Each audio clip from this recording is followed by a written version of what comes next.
Boa noite a todos.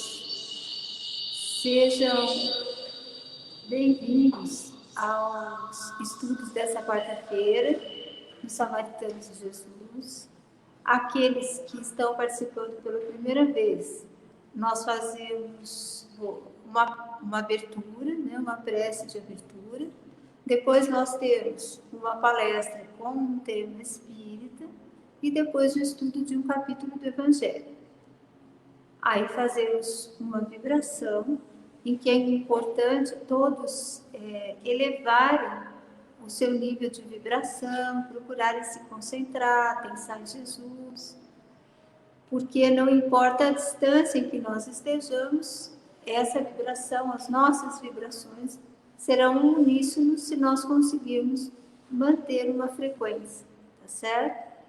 E após as 21 horas, nós teremos a presença da equipe de Bezerra de Menezes, onde também nós pedimos para que todos se concentrem, tá certo?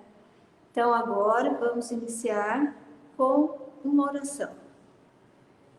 Pedimos a Deus, nosso Pai, a Jesus, nosso Mestre, que nos auxilie, que permita o início das atividades dessa noite, que a espiritualidade de luz, trabalhadora dessa casa, nos acompanhe, nos intua, tanto aqueles que vão falar como a nós que vamos ouvir, para que aprendamos.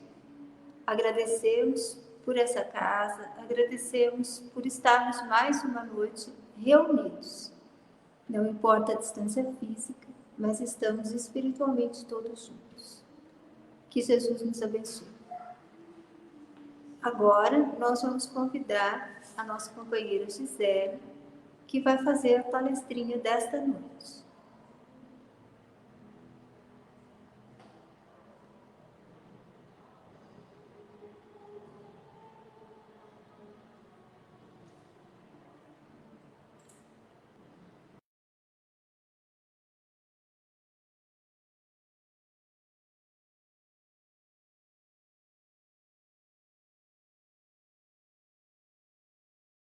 Jesus, hoje nós iremos ver a parábola da figueira estéril.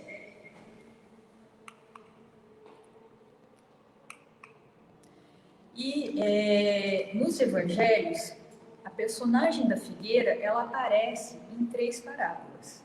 Hoje seria, então, o estudo da parábola da figueira estéril. Nós já vimos essa figura, né, a personagem da figueira, na parábola da figueira em vegetação. Quem fez essa palestrinha foi a dona Celina, no dia 28 de agosto. E essa palestrinha, ela está disponível na nossa página no Facebook. Quem quiser procurar, né, Amigos Samaritanos, tem essa palestrinha disponível para reassistir. E tem também a parábola da figueira que secou, parábola da figueira seca, que inclusive eu mesma quase confundi parábola da figueira estéril com a parábola da figueira seca. Só que a parábola da figueira seca, ela está no capítulo 19 e tem 8 do Evangelho segundo o Espiritismo. Aqui, como vocês podem ver, ó, a parábola da figueira estéril, ela está no Evangelho de São Mateus e São Lucas. Parábola da figueira em vegetação está no Evangelho de São Mateus, São Marcos e São Lucas.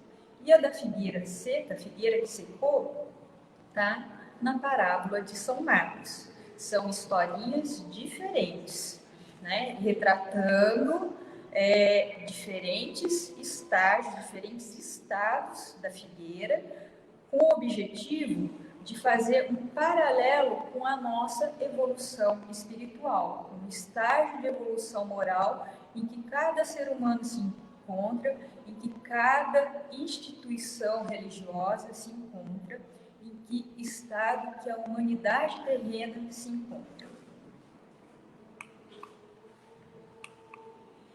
E aí, a parábola em si tem 2 parábolas, né? O Caibar Schutel, ele cita essa parábola de São Mateus, e lá no finalzinho, ele está dizendo que é de São Mateus e São Lucas. quando eu fui montar essa palestra, eu até fiquei na dúvida, fiquei pensando, é São Mateus ou São Lucas? E aí, ó, a gente vê que, na realidade, esse trecho que eu vou ler agora é de São Mateus. Então, ó, bom todo mundo prestar atenção, porque a gente vai analisar cada trechinho dessa parábola. O que significa cada trechinho dessa parábola? Pela manhã, ao voltar Jesus à cidade, teve fome, e vendo uma figueira à beira do caminho, dela se aproximou. E não achou nela senão folhas, e disse-lhe: Nunca jamais nasça de ti frutos. No mesmo instante, secou a figueira. E vendo isto, os seus discípulos maravilharam-se e perguntaram: Como é que repentinamente secou a figueira? Respondeu-lhes Jesus: Em verdade vos digo que se tiverdes fé e não duvidardes, fareis não só o que foi feito à figueira, mas até se disserdes a este monte: Levanta-te e lança-te ao mar, isto será feito, e tudo o que é com fé pedirdes em vossos corações, a vez de receber. E, na realidade, ó, o que está no Evangelho de São Lucas é esse trechinho aqui, ó.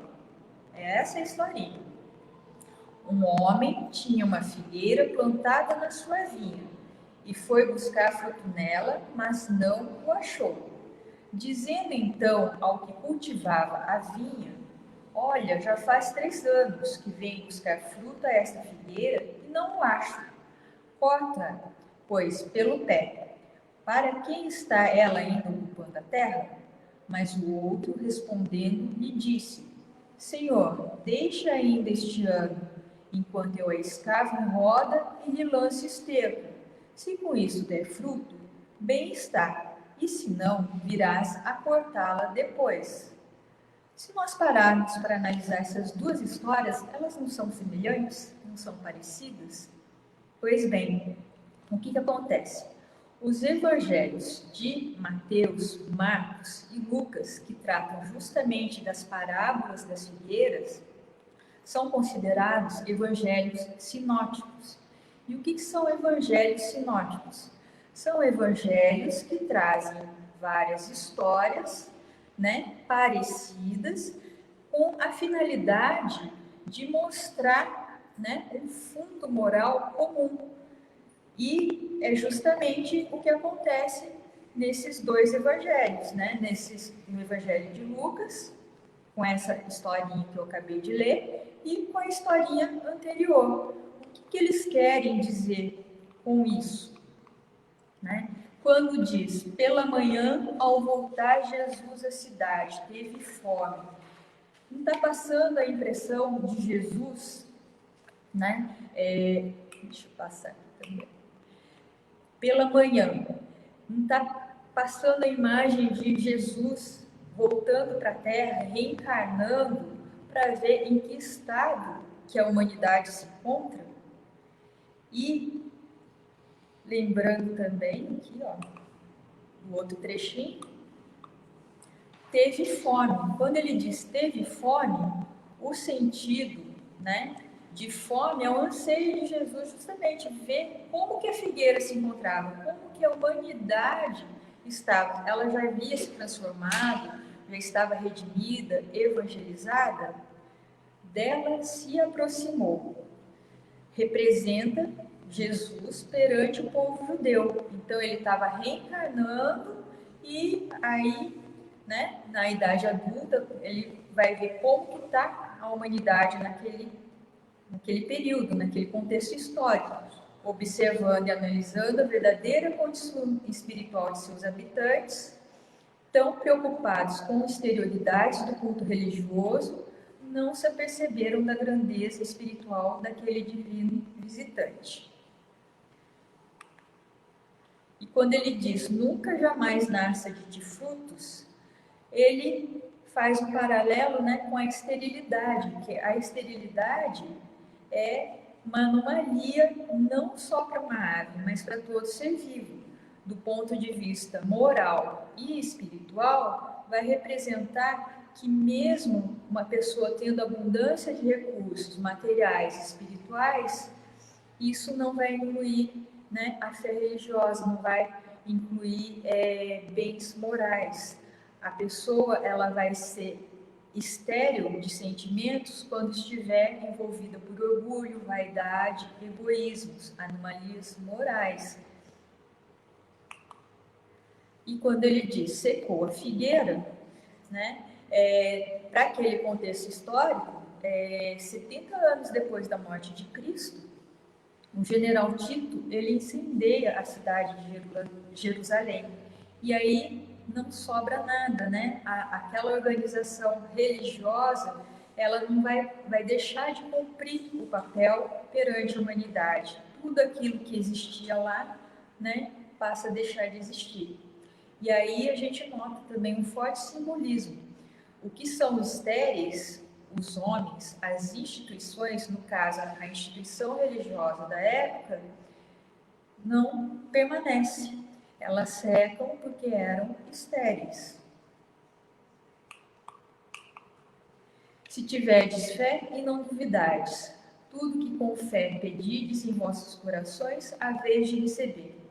Jesus destaca a diferença entre a fé superficial e a fé verdadeira, que cada um pode cultivar em seu coração sem a necessidade de externá-la, de forma suntuosa nos templos e sinagogas. Aquele que possui a fé realmente verdadeira passa a vivenciá-la no auxílio incessante ao próximo, sobretudo. Esse sim pode realizar obras extraordinárias, pois suas orações a Deus são pautadas no bom senso, naquilo que realmente é necessário. Aquele que sai do estágio de esterilidade busca ser uma figueira em vegetação, como foi visto foi falado pela dona Celina, então ele está a caminho de alcançar a fé verdadeira e realizar boas coisas. E Caibar Schutel, em resumo, ele diz que uma instituição, uma associação religiosa que faça questão de estatuto, de cultos, mistérios, ritos, exterioridades, não pratique a caridade, não exerça misericórdia, que não dê comida aos doentes, ou seja, que não faça a caridade, a verdadeira caridade, não vai ter finalidade. Embora tenha nome de religiosa, embora se diga a única religião fora da qual não há salvação, não vai passar de uma figueira enfolhada, mas sem frutos. Não vai passar de uma figueira estéril. E relembrando então a parábola de Lucas, a historinha que o Lucas contou, um homem tinha uma figueira plantada na sua vinha, foi buscar fruto nela, mas não achou. Disse ao que cultivava a vinha: olha, já faz 3 anos que venho buscar fruto dessa figueira e não acho. Corta-a, pois, pelo pé. Para quem ela ainda está ocupando a terra? Mas o outro, respondendo, lhe disse: Senhor, deixa este ano, enquanto eu a escavo em roda e lhe lance esterco. Se com isso der fruto, bem está, se não, virás cortá-la depois. Não dá, então, a impressão, é Jesus justamente reencarnando, vindo para a terra, Um homem tinha uma figueira, Deus tomando conta da terra, vendo a terra, e quando ele diz que, no caso ali, o senhor da figueira é Deus, ele está se referindo a Deus. E a figueira está representando a humanidade, e Jesus, aqui no caso, só para voltar aqui um pouquinho, quando disse ao que cultivava a vinha, quem cultivava a vinha? Jesus. Jesus, que é o governador da terra. E ele está dando a chance de Jesus reencarnar para poder nos trazer os ensinamentos, Quando Jesus pede: Senhor, deixa ainda este ano, é a chance que Jesus está pedindo para reencarnar e trazer os ensinamentos para ver se a humanidade muda. E quantas vezes, mesmo em nossas vidas, a gente não está tendo essa chance de escavar a roda de novo, lançar esterco através, né, do contato com a religião, através do próprio sofrimento, né, que nós passamos. A gente sempre está tendo chance de podar, de cortar essa esterilidade, passar a ser figueira em vegetação. Então, vamos, né, parar, pensar e raciocinar. Que tipo de figueira eu sou no momento? Figueira seca? Figueira estéril? Figueira em vegetação? Então, vamos refletir a respeito desse assunto e que Jesus nos abençoe hoje e sempre. Assim seja. Agradecemos a Gisele, né, a palestra, e lembramos aqui que quem se interessar em acompanhar os nossos estudos, tem vários estudos na casa que estão sendo feitos online. Por gentileza, entre em contato através do e-mail, que já foi colocado, né, está sendo colocado em todas as palestras, para que possam realmente estudar. Essa é uma oportunidade para muitas pessoas que não conseguiam vir ao centro aqui presencialmente antes, agora todos estão tendo a oportunidade do estudo. Também estão convidados, né, todas as quartas-feiras nós fazemos essa reunião, e, enfim, é uma época em que todos necessitamos estar unidos na nossa fé. Cada um a manifesta de uma forma, né? Todos nós, nem sempre, a gente sempre fala, né? A fé necessariamente, ela não está no exterior, naquilo que você faz para mostrar para a pessoa. A fé é intrínseca. Tem até um capítulo do Evangelho que fala da fé humana e da fé divina. Então, nós não podemos esquecer isso. A nossa fé ela é intrínseca. Ela está nas nossas atitudes do dia a dia. Então, hoje em dia, com essa pandemia, todos esses meses, etc., todos ficam se questionando, mas como, né? Eu não vou ao centro, ou espírita, eu não vou à igreja, eu não vou à casa de oração, estou me sentindo sozinho, estou me sentindo abandonado. Hoje eu ouvi de uma pessoa, por exemplo, que ela não estava nem conseguindo fazer oração. Mas nós esquecemos que a fé, ela está dentro de cada um, né? A nossa ligação com Deus, a nossa ligação com Jesus, a nossa ligação com a espiritualidade de luz é individual. Nós não podemos colocar essa ligação nas mãos ou condicionar a uma igreja, a uma pessoa que ensina algum ponto, né, do Evangelho. Então, nós temos que parar com isso e nós nos colocarmos em conexão direta com Deus. E para isso, nós não precisamos de uma construção física. Isso está provado agora com a pandemia, né, nas reuniões online. Onde nós estamos? Nós estamos cada um nas suas casas, nós hoje aqui, quarta-feira que vem, os que estão... Porém, estamos todos juntos, todos na mesma frequência vibracional. É isso que importa.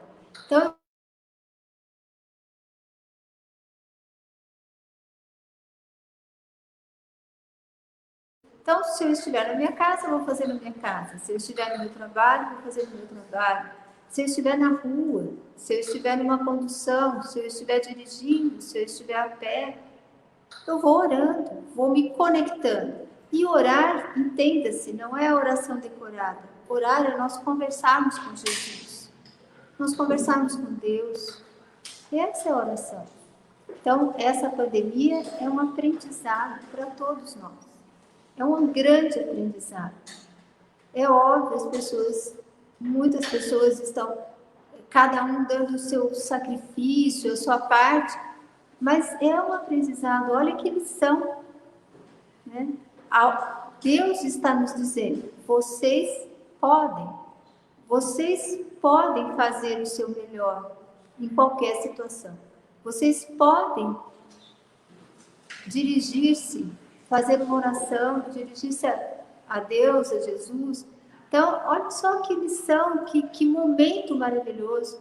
Eu falo sempre assim, imagina essas crianças de hoje, quando eles forem adultos, olha o aprendizado que eles estão levando para a sua vida, né? Então, agora nós vamos a mais um estudo, né, de um trecho, de um capítulo do Evangelho, com a nossa companheira Fernanda. E vamos aproveitar todos essa lição. Boa noite a todos. Vamos ao nosso estudo do Evangelho da noite. Hoje nós vamos estudar o capítulo 5, Bem-aventurados os aflitos, dos itens 24 a 26. Então, o item 24 é a desgraça real. A desgraça real. O item 25 é a melancolia. E o item 26 é as provas voluntárias, verdadeiro cilício. Então, vamos lá. Vamos começar com o item 24, que é a desgraça real. E esse capítulo começa com esse trecho, exatamente. Eu vou ler ele na íntegra para que nós possamos estar estudando em cima dele. Venho eu dizer-vos que quase toda a gente se engana e que a desgraça real não é absolutamente o que os homens, isto é, os desgraçados, supõem. Eles a veem na misericórdia, no fogão sem lume, no credor que ameaça, no berço de que o anjo sorridente desapareceu, nas lágrimas, no féretro que se acompanha de cabeça descoberta e com o coração despedaçado, na angústia da traição, na desnudação do orgulho que desejara envolver-se em púrpura e mal oculta sua nudez sobre os andrajos da vaidade. A tudo isso e a muitas coisas mais se dá o nome de desgraça na linguagem humana. Então, aqui nós já começamos a compreender que o que nós consideramos desgraça realmente não é. Então, esse capítulo, ele vem trabalhar, né, bem-aventurados os aflitos, ele vem trabalhar, de uma certa forma, com a dor que nós passamos, com os sofrimentos que nós passamos aqui como encarnados. E esse item, a desgraça real, ele começa nos dizendo exatamente isso, né? Que o nosso ponto de vista sobre o que é desgraça está distorcido. Que o que nós achamos que é uma desgraça, muitas vezes não é. E tem mais um trechinho que é o seguinte: sim, a desgraça, sim, é desgraça para os que só veem o presente.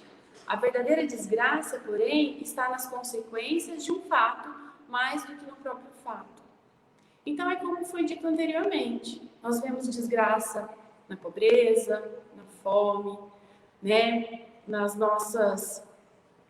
depressão, né, no suicídio. Hoje, nós vemos o quanto as pessoas sofrem, o quanto as pessoas têm dificuldade para lidar com a realidade, com as situações que nós estamos passando, e até antes mesmo de toda essa situação de pandemia, nós vemos o quanto nós temos dificuldade de lidar com tudo isso, de lidar com as nossas dores. Porque muitas vezes nós não nos enxergamos como espíritos eternos. Nós realmente acreditamos que nós somos esse corpo material. E daí nós associamos todas essas desgraças que acontecem como algo insuperável, algo que não tem solução, e muitos dos nossos irmãos acabam apelando para o suicídio por não acreditarem que existe uma continuidade, por não acreditarem e muitas vezes não entenderem o motivo da dor. Qual é a razão dessa dor toda que nós passamos, dessas desgraças todas que nós passamos? E daí, no finalzinho desse item 24, ele já começa a nos auxiliar ainda mais. Fica o convite para ler todo esse capítulo da Bem-aventurados os aflitos, assim como todo o Evangelho, porque esses itens são bem extensos. Então, fica o convite, eu só coloquei alguns trechinhos para nos ajudar na reflexão de hoje. Então, esse final do item 24 coloca o seguinte ponto: que importa ao soldado perder na refrega armas, bagagens e uniforme, desde que saia vencedor e com glória? Que importa ao que tem fé no futuro deixar no campo de batalha da vida a riqueza e o manto de carne, contando que sua alma entre gloriosa no reino celeste?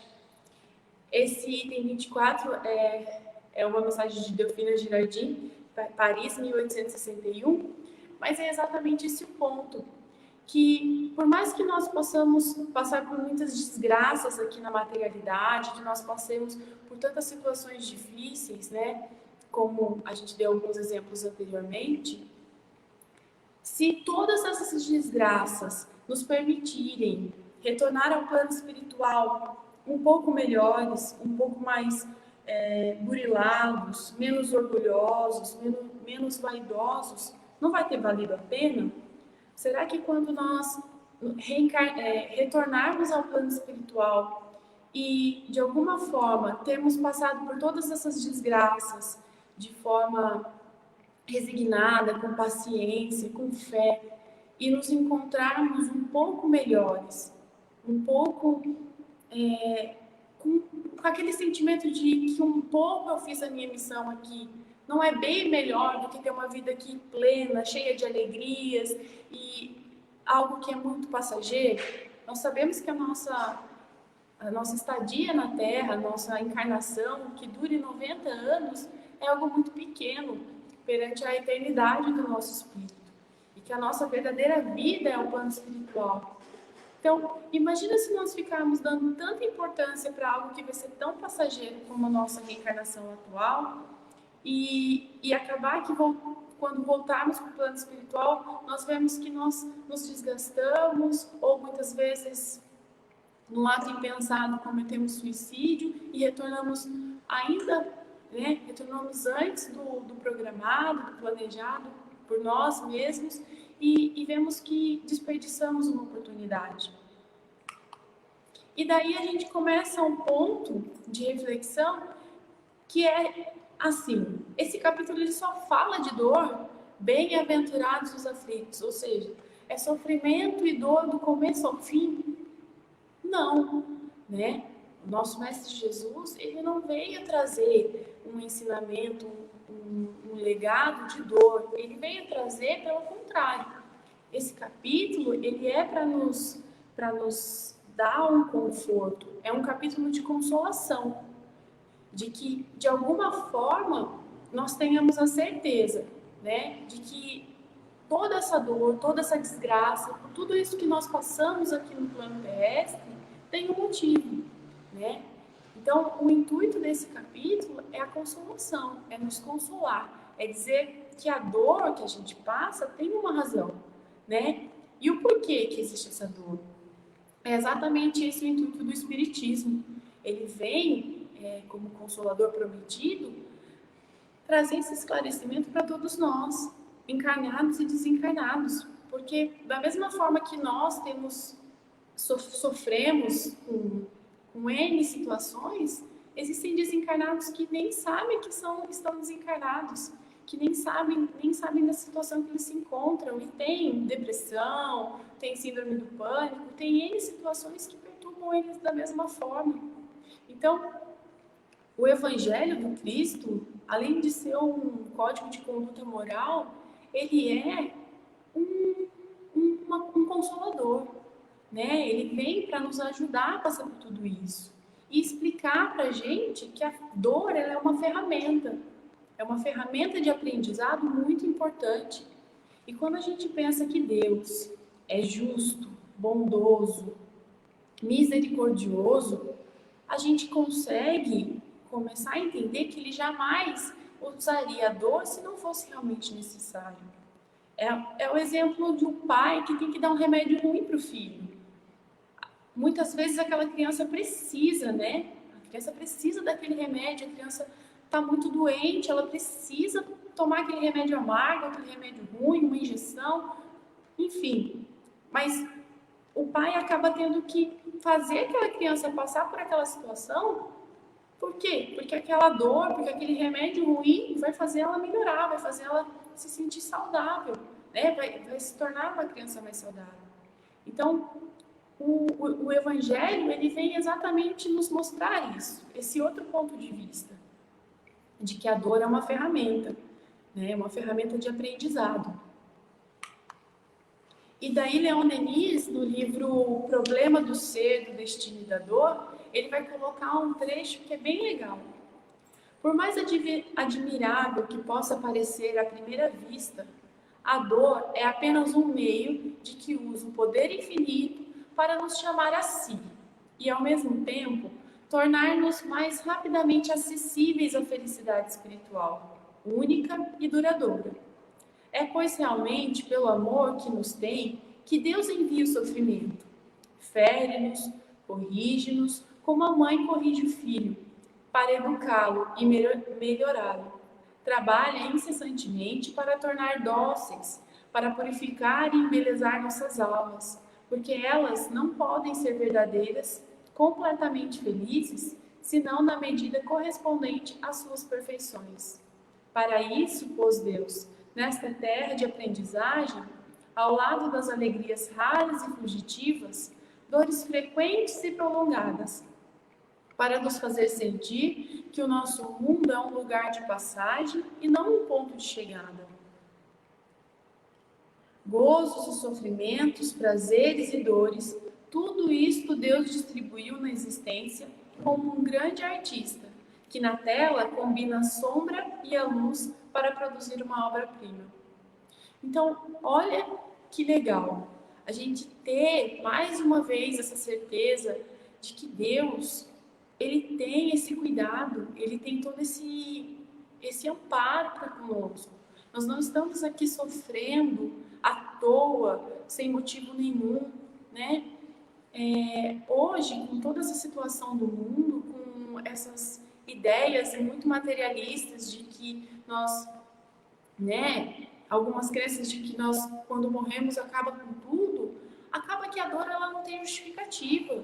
Porque se você sofre uma vida inteira aqui, para depois morrer e não ter nada, de que adiantou todo aquele sofrimento? Por que eu vou ser resignada? Por que eu vou ter paciência? Por que eu vou melhorar o meu orgulho? Por que eu vou desenvolver minha humildade? Por que eu vou vigiar minha vaidade? Sendo que quando eu morrer acaba tudo.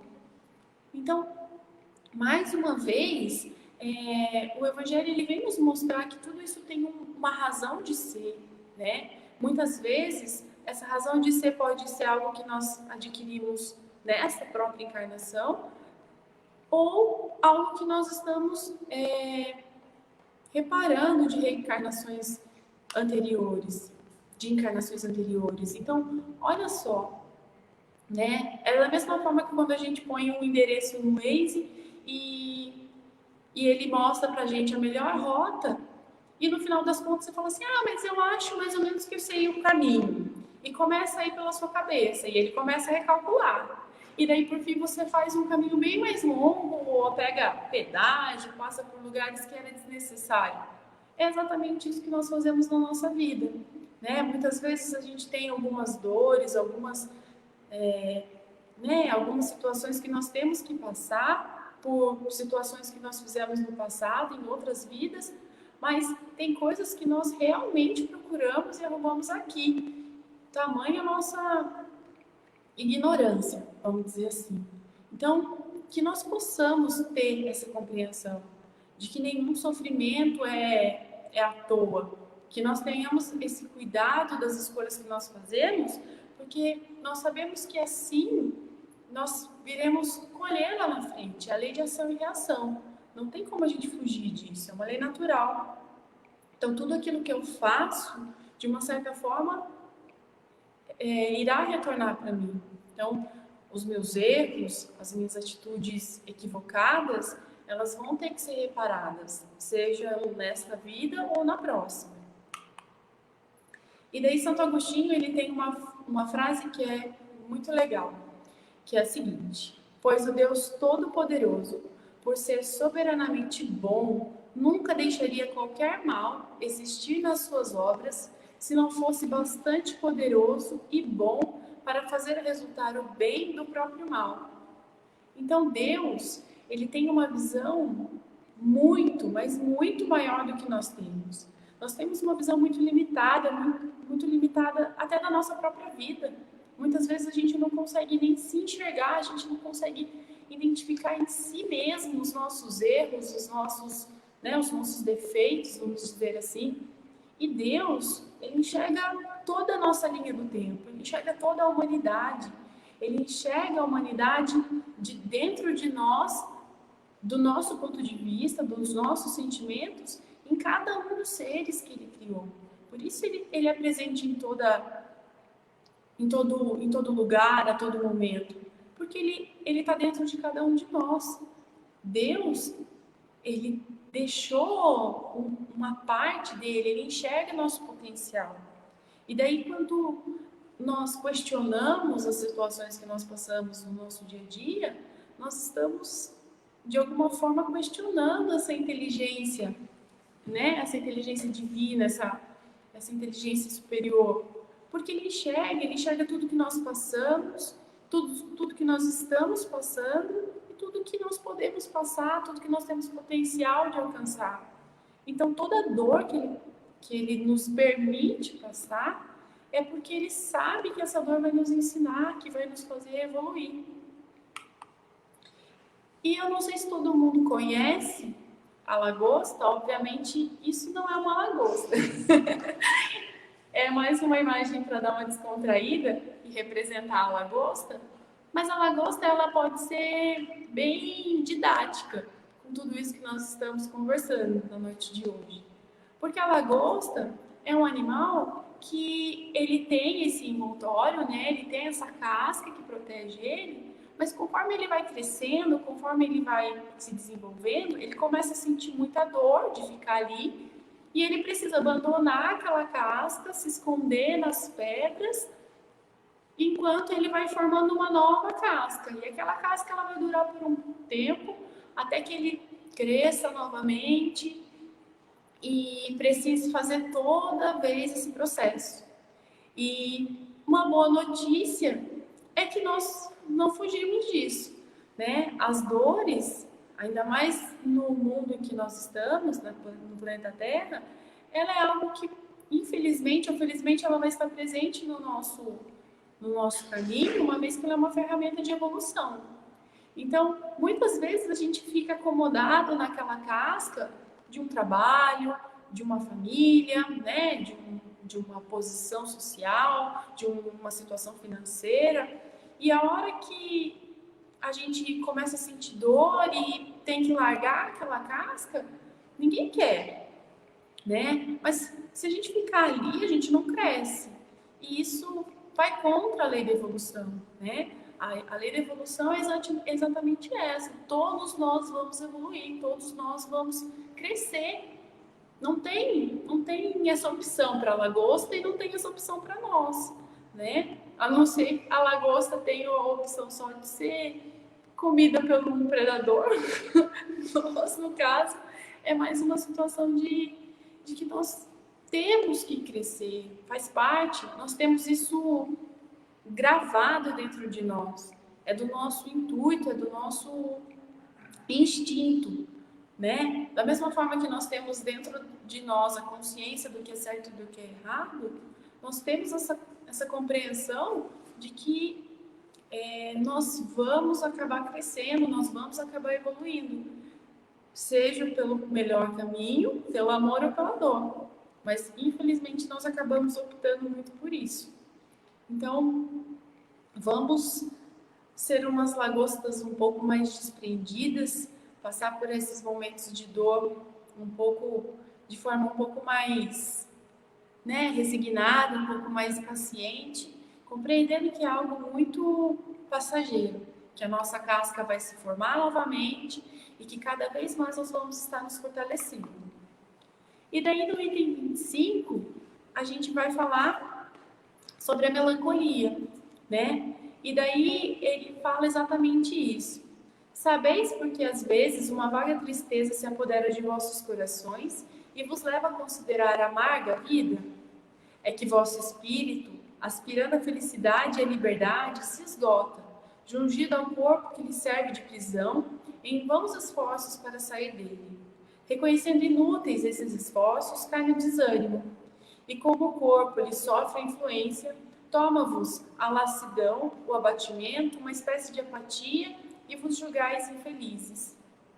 É o que nós estamos falando, né? O nosso espírito, ele tem consciência, mesmo que não tanta consciência quanto Deus ou quanto os espíritos evoluídos, mas o nosso espírito, ele tem uma consciência um pouco maior do que nós aqui, né? No corpo físico, quando estamos acordados, vamos dizer assim. Então, esse espírito, ele se sente preso, porque ele sabe que a nossa verdadeira vida é o plano espiritual e que nós aqui encarnados estamos, de uma certa forma, espiando mesmo as nossas, né, testando todo aquele conhecimento que nós deveríamos ter aprendido no plano espiritual.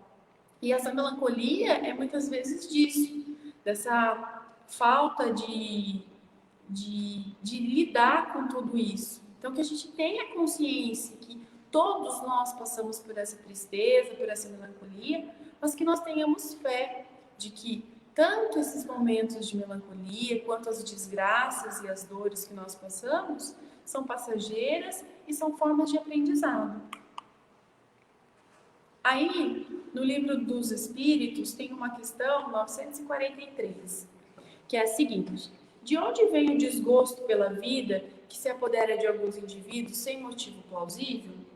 Efeito da ociosidade, da falta de fé e geralmente da sociedade. Para aqueles que exercem as suas faculdades com um fim útil e segundo as suas aptidões naturais, o trabalho nada tem de árido e a vida se escoa mais rapidamente. Suportam as suas vicissitudes com tanto mais paciência e resignação, quanto mais agem tendo em vista a felicidade, mais sólida e mais durável que os espera. Então, né, esse desgosto muitas vezes é porque nós não estamos nos ocupando como deveríamos, né? Por isso a gente sempre convida aqui nos estudos, nas lives, o estudo, né? A leitura, os estudos, que mesmo nessa situação de pandemia, nós temos estudos durante toda a semana, né? Como foi anunciado no início do Evangelho dessa noite, nós temos a oportunidade de entrar em vários grupos de estudo, né? Do conforto das nossas casas, para que nós possamos acabar com esses momentos de ociosidade e agregando conhecimento para passar melhor por essas situações de dor. E daí coloca o item 26, que são as provas voluntárias, o verdadeiro silício. Então aqui ele vai colocar da seguinte forma: que se nós temos então, né, aceitando essas situações de dor, aceitando essas situações de desgraça, nós temos que deixar, por exemplo, eu estou com um machucado e eu vou deixar aquele machucado ali. Se eu puder, eu vou até aumentar ele para sentir mais dor, para ficar ali depurando. Na verdade, ele coloca esse item exatamente essas questões para que a gente saiba como agir. Perguntar se é lícito ao homem abrandar suas próprias provas, essa questão equivale a esta outra. É lícito aquele que se afoga cuidar de salvar-se? Aquele em que um espinho entrou retirá-lo? Ao que está doente chamar o médico? As provas têm por fim exercitar a inteligência, tanto quanto a paciência e a resignação. Pode dar-se um homem nasce em posição penosa e difícil, precisamente para se ver obrigado a procurar meios de vencer as dificuldades. O mérito consiste em sofrer, sem murmurar as consequências dos males que lhe não seja possível evitar, em perseverar na luta, em se não desesperar. Se não é bem sucedido, nunca, porém, numa negligência que seria mais preguiça do que virtude. Então, isso é para nós vermos. Nós temos tantos exemplos, pessoas que tinham uma situação tão humilde, situações assim de extrema pobreza e conseguiram crescer na vida. Então, as provas, elas não são um castigo, elas são formas de aprendizado, são ferramentas de aprendizado. Que nós tenhamos essa compreensão. Para encerrar, eu peguei um trechinho aqui do livro do Chico com o Emmanuel, Palavras de Vida Eterna, bem rapidinho, só para a gente concluir. Lembra-te de que o Mestre a ninguém prometeu avenidas de sonho e horizontes azuis na terra, mas sim, convicto de que a tempestade das contradições humanas não poupariam a ele próprio, advertiu-nos sensatamente: não se vos turbe o coração. Então, que nós tenhamos essa compreensão de que toda dor, de que toda desgraça é passageira e é uma oportunidade de aprendizado. Que assim como nós vivemos falando que essa situação de pandemia é um aprendizado coletivo, as dores e situações que nós passamos na individualidade também são oportunidades que o Mestre nos dá de irmos burilando tudo aquilo que nós precisamos deixar para trás, que é o nosso orgulho, a nossa vaidade, o nosso egoísmo e tudo aquilo que é contrário ao amor e à caridade. Muito obrigada, uma boa noite, que assim seja. Agradecemos a Fernanda, agradecemos a Gisele, né, que nos trouxeram aqui palavras para que nós possamos meditar durante essa semana. Então, nesse momento, nós vamos elevar os nossos pensamentos a Deus, a Jesus, e vamos fazer as nossas vibrações de luz, para que as nossas energias, através dessas vibrações, sejam utilizadas pela espiritualidade de luz, nos locais onde mais necessitado. Pedimos a Jesus que ilumine toda a humanidade, em todo o solo desse amado planeta, que cada irmão, cada irmã seja iluminado, receba o aconchego, o conforto, o acolhimento do amor do nosso Pai. Pedimos ainda pelas pessoas, pelos nossos irmãos encarnados, que estão doentes nos hospitais, nas ruas, nas casas, para que sintam um alívio das suas dores, do seu medo, que os irmãos desencarnados, que ainda estão em sofrimento, em angústia, porque abandonaram suas famílias, seus lares, possam também aceitar ser levados aos seus locais de refazimento pela espiritualidade de luz. Pedimos pelos irmãos que estão reencarnando nesse momento no planeta Terra, cada um com sua missão, que possam cumprir, amando a Deus, orientados pelos ensinamentos de Jesus. Pedimos pelos pais e mães de família, que diuturnamente trabalham para educar os seus filhos, para eles trazerem comida, o alimento material, o alimento espiritual, que sejam abençoados, que sejam auxiliados pela espiritualidade de luz, pelos trabalhadores da seara de Jesus. Pedimos pelos irmãos e irmãs, encarnados e desencarnados, que ainda se comprazem no mal, que ainda vibram nessa frequência, que possam ser iluminados, que possam ser alavancados a esferas mais altas, mais sublimes, que possam deixar de lado